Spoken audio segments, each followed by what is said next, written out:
प्यारे बच्चों, आशा करती हूँ कि आप लोग अपने घरों में स्वस्थ व सुरक्षित होंगे और पढ़ाए गए जो कार्य आपको करवाया जा रहा है, ठीक है, उसे बड़े ध्यानपूर्वक समझ रहे होंगे और समय पर अपना कार्य सबमिट कर रहे होंगे।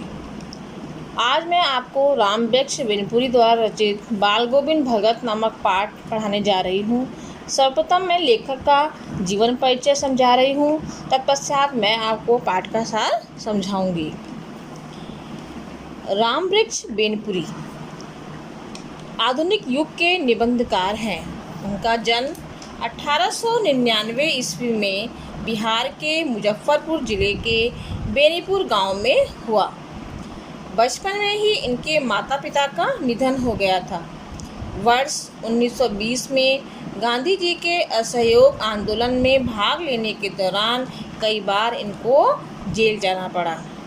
अपना जीवन यापन करने हेतु वे साहित्य कार्य में लग गए एवं बालक, युवक, योगी, नई धारा, जनवाणी, जनता आदि कई पत्र पत्रिकाओं का इन्होंने क्या किया, संपादन किया। रामवृक्ष बेनीपुरी ने कहानी, उपन्यास, नाटक, निबंध आदि गद्य विधाओं में लेखन कार्य किया। उनकी महत्वपूर्ण रचनाएं अम्बपाली अर्थात नाटक, माटी की मूर्तें रेखा चित्र, चिता के फूल कहानी, पैरों में पंख बांधकर यात्रा वृत्तांत आदि उल्लेखनीय हैं। यानी कि ये सब क्या हैं, गद्य साहित्य की विधाएं हैं। उनकी शैली सरल, सहज व चित्रात्मक है। विशिष्ट शैलीकार होने के कारण उन्हें कलम का जादूगर भी कहा जाता है। यानी कि उन्हें एक उपनाम की संज्ञा दी गई है जिसे कहा गया कलम का जादूगर। उनकी मृत्यु वर्ष 1968 में हो गई थी। तो ये था बेटा रामवृक्ष बिनपुरी का जीवन परिचय। अब मैं आपको इस पाठ में समझाना चाहूँगी कि यह पाठ बाल गोविंद भगत, इस पाठ का शीर्षक क्यों रखा गया। बाल गोविंद भगत एक ऐसे पात्र का लेखा चित्र में चित्रण किया गया है, यानी कि जिन्होंने जो कबीर के आदर्शों पर चले। जिस प्रकार कबीर ने सामाजिक परंपराओं का, यानी कि हमारी जो रूढ़ियाँ थी, सामाजिक रूढ़ियाँ थी, उनका क्या किया, खंडन किया। समाज में व्याप्त जितनी भी सामाजिक रूढ़ियाँ था उनका क्या किया है, खंडन किया है। उसी प्रकार जो बाल गोविंद भगत थे वे भी कबीर के आदर्शों पर चलते हुए अपने जीवन का क्या किया है, उन्होंने निर्वाह किया है।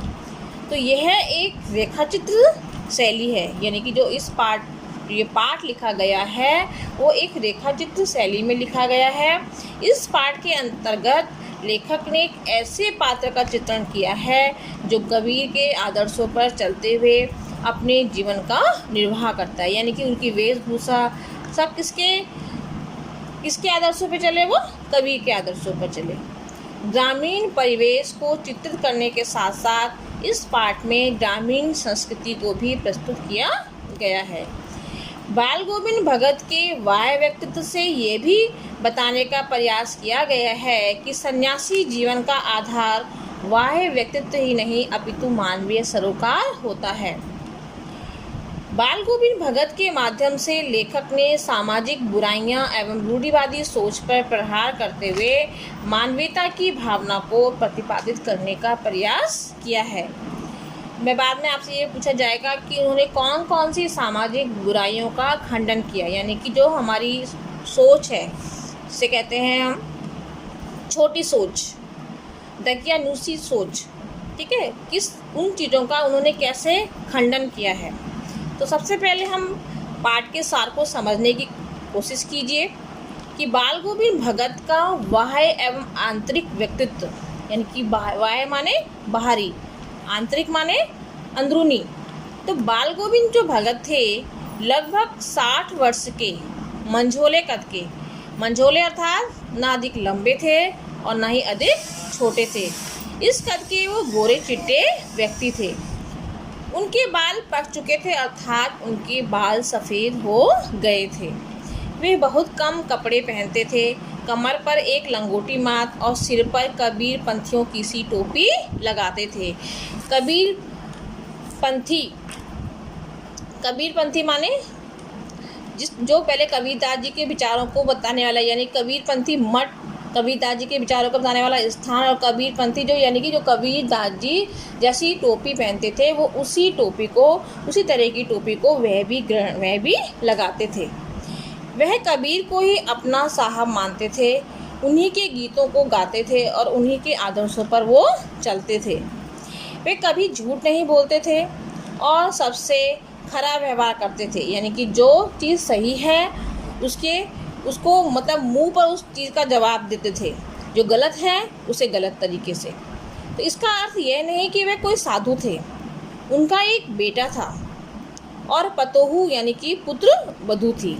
थोड़ी सी खेती बाड़ी और एक साफ सुथरा मकान था। उनका सबसे बड़ा गुण उनका मधुर कंठ और कबीर के प्रति जो अगाध श्रद्धा एवं प्रेम था। अगाध माने गहरा। वे कभी किसी की चीज़ को नहीं छूते थे। जो कुछ भी उन्हें खेत में पैदावार होती उसे कबीरपंथी मठ में भेंट स्वरूप ले जाकर वो रख देते थे। कबीरपंथी मठ अर्थात कबीरदास जी के विचारों को बताने वाला जो स्थान है उसे कबीरपंथी मठ के नाम से संबोधित किया गया है। यानी कि सबसे पहले जो भी उनके खेत खलियान में पैदा होता था, सबसे पहले वो कबीर मठ में जाके उसको वहाँ अर्पण कर देते थे और उसके बदले उन्हें जो भेंट स्वरूप जो उन्हें मिलता था उसी को वो प्रसाद के रूप में ग्रहण करके अपने गृहस्थी चलाते थे। अब ये था उनका बाह्य और आंतरिक व्यक्तित्व। अब उनका संगीत के प्रति जो अगाध प्रेम था। आषाढ़ की जैसे रिमझिम में जब समूचा गांव हल बैल लेकर खेतों में निकल पड़ता था। आषाढ़ कब होती है? यानी जब सावन का जब महीना होता है, जब रिमझिम बारिश होती है, तो वो लोग खेतों में निकल पड़ते थे और बच्चे भी जब खेतों में उछल कूद कर रहे होते, उसी समय सबके कानों में एक मधुर संगीत लहरी सुनाई देती। उनके कंठ से निकला संगीत का एक एक शब्द सभी को मोहित कर देता था। यानी कि जो उनके कंठ का उनकी जो आवाज़ थी वो इतनी मधुर थी और उनका जो संगीत था जिससे प्रत्येक व्यक्ति का रोम रोम खिल उठता था। तब पता चलता है कि बाल गोविंद भगत कीचड़ में लिथड़े हुए अपने खेतों में धान के पौधों की रोपनी कर रहे हैं। अर्थात धान की जब खेती की जाती है तो पानी क्या होता है, खेतों में भरा हुआ होता है और जो धान को पानी की सबसे ज़्यादा आवश्यकता होती है, तब वो उस संगीत रूपी जो साधना मिलनी बहुत मुश्किल होती है। लेकिन बाल गोविंद भगत में काम करने की लगन और संगीत ऐसी संयुक्त साधना, ठीक है, उनके अंदर दोनों गुण विद्यमान थे। भादों की आधी रात में भी दादुरों यानी कि मेंढक की टटर से भी ऊपर बाल गोविंद भगत का संगीत सुनाई पड़ता था। जब सारा संसार निस्तब्धता में सोया होता है, यानी कि जब सारी रात गहरी नींद में यानी कि चारों ओर क्या होता है, सन्नाटा होता है, तब बाल गोविंद भगत का संगीत सभी को जगा देता है।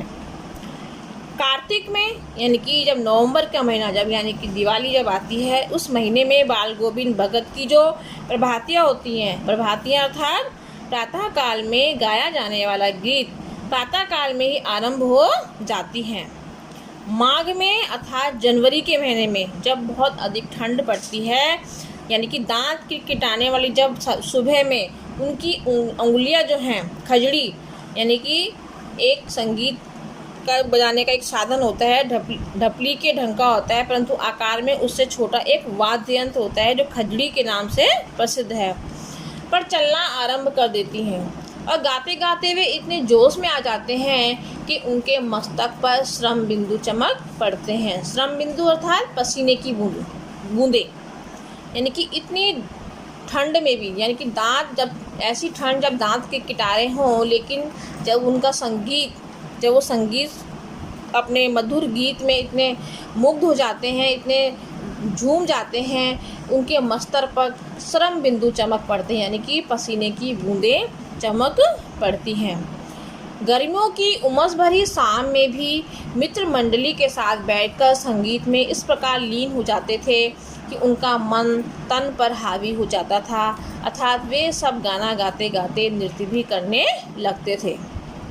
अर्थात गर्मियों में जब शाम का समय होता था तो उस उमस भरी उस गर्मी में भी जब मित्र मंडली बैठकर संगीत में वो इस प्रकार लीन हो जाते थे, उन्हें इस बात का एहसास नहीं होता था कि ये गर्मी है, सर्दी है, बरसात है, यानी कि वो अपने गाते गाते अपने कार्य को भी करते रहते थे। दुख सुख से ऊपर बाल गोविंद भगत का चरित्र। बाल गोविंद भगत की जो संगीत साधना का चरम उत्कर्ष उस दिन देखने को मिला जब लोगों को यह पता चला कि उनका पुत्र जो था बीमारी के बाद चल बसा। लोग जब उनके घर पहुंचे तो देखा कि भगत ने मृत पुत्र को चटाई पर लिटाकर एक सफ़ेद कपड़े से उसे क्या कर रखा है, ढक रखा है, तथा उस पर कुछ फूल और तुलसी दल यानी कि तुलसी के पत्ते बिखेर दिए हैं और उसके सिरहाने पर एक चिराग जलाकर आसन जमाए हुए गीत गाए जा रहे हैं। यानी कि उन्होंने क्या कहा कि अपने पुत्र से प्रेम किया, उन्होंने पुत्र का मोह नहीं किया, यानी कि मृत व्यक्ति पर उन्होंने अपने मृत पुत्र पर शोक नहीं किया। उन्होंने कहा कि आत्मा का परमात्मा से क्या हो गया है, मिलन हो गया है, इसीलिए जिसका शोक मनाना क्या है, व्यर्थ है। यानी कि एक ये क्या है, एक सामाजिक हमारे बुराई जो है उसका उन्होंने खंडन किया है कि उन्होंने अपने पुत्र की बहुत सेवा की, क्योंकि उनका जो पुत्र था वो थोड़ा मंद बुद्धि बालक था, ठीक है। लेकिन जब उसकी मृत्यु हुई तो उन्होंने कहा कि आत्मा का परमात्मा से क्या हो गया है, मिलन हो गया है, क्योंकि उन्होंने कभी पुत्र से मोह नहीं किया। अगर शायद वो मोह करते तो शायद वो अपने मृत पुत्र पर, ठीक है, संगीत की धुन नहीं बजाते, अपनी पुत्र वधू को रोने के लिए मना नहीं करते। तो उनके सिरहाने पर जो उन्होंने पतोहू को भी रोना भूलकर उत्सव मनाने को कह रहे हैं। क्यों? क्योंकि उन्होंने इस सामाजिक बुराई का क्या किया है, खंडन किया है।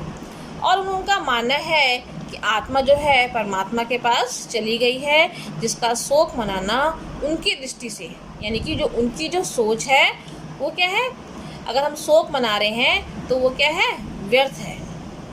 यानी कि जो बाल गोविंद भगत हैं वो एक समाज सुधारक के रूप में उभरे हैं, जिस प्रकार कबीरदास जी।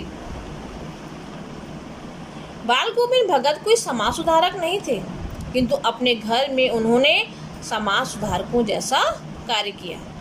अपनी पतोहू से अपने पुत्र की चिता को उन्होंने क्या दिलाई, आग दिलाई।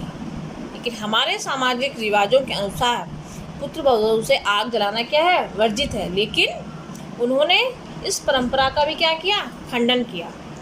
श्राद्ध की अवधि पूरी होने पर पतोहू के भाई को बुलाकर, यानी कि अपने पुत्र वधू की भाई को बुलाकर उसके साथ बेचते हुए कहा कि इसका क्या कर देना, पुनर्विवाह कर देना।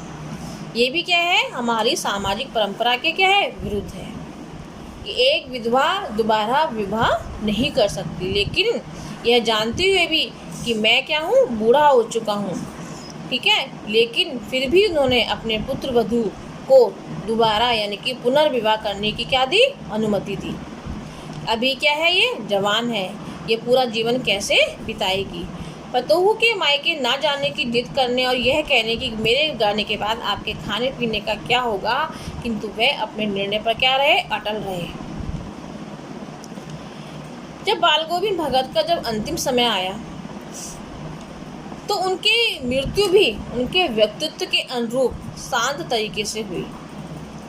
यानी कि जो उनकी दिनचर्या थी, सुबह जाना, 30 कोस चलकर वे गंगा स्नान को जाते थे और साधु सन्यासियों की संगत में जमे रहते थे। उन्हें स्नान की अपेक्षा साधु सन्यासियों की संगत अधिक अच्छी लगती थी। वहाँ से लौटकर उन्हें बुखार आने लगा। इस पर भी उन्होंने अपना नित्य नियम, दोनों समय का गीत, स्नान, ध्यान, खेती बाड़ी देखना इत्यादि नहीं छोड़ा। यानी कि जो उनकी दिनचर्या थी, ठीक है, लोगों ने उन्हें कहा कि अपने नियमों में ढील दीजिए, ठीक है, आपका जो शरीर है वो क्या है, जर्जर अवस्था में पहुंच चुका है, बुढ़ापे की अवस्था में पहुंचा है। लेकिन उन्होंने अपनी दिनचर्या में कोई भी ढील नहीं दी। अपने नियम कर्तव्यों को उन्होंने नहीं छोड़ा। लोगों ने नियमों में ढील देने को कहा तो हंसकर टालते हुए रहे और शाम को भी गीत गाते रहे, किंतु उस दिन उनके गीतों में वे बात नहीं थी। अगले दिन भोर में जब भगत का जो गीत न सुनाई देने पर लोगों ने जाकर देखा तो वे स्वर्ग सिधार चुके थे, अर्थात वो मृत्यु को प्राप्त हो चुके थे। तो यह था बाल गोविंद भगत का बाह्य और आंतरिक व्यक्तित्व।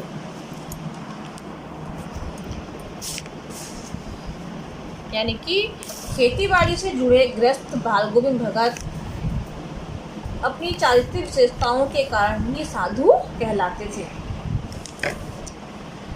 उनका व्यक्तित्व था कि वे मंझोले करके गोरे-चिट्टे आदमी थे। उनकी आयु 60 साल वर्ष से अधिक थी। चेहरा सफ़ेद बालों से जगमग रहता था। वे सदा सत्य बोलते थे।